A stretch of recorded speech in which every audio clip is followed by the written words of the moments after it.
मुनीर मलिक साहब की क़यादत में हमने दुनिया की तारीख़ की कामयाब जदोजहद की थी। आज भी हम लड़ेंगे। हमारी तारीख़ जो है वो जदोजहद और कामयाबी की है, और इनकी जो तारीख़ है वो नाकामी और सरेंडर करने की तारीख़ है।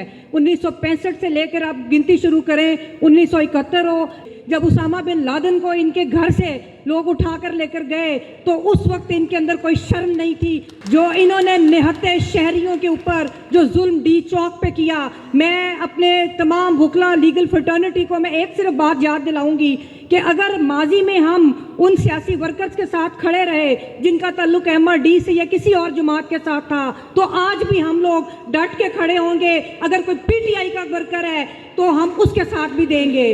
अगर आप BBC की रिपोर्ट पढ़ें तो एक इंतहा दर्जे का दुख होता है कि जिस तरह मैं ये नहीं कहती कितनी लाशें गिरी, मैं सिर्फ ये पूछती हूँ कि तुमने बंदूकें क्यों उठाई थी, तुमने पाकिस्तान के शहरियों पर बंदूक क्यों उठाई थी।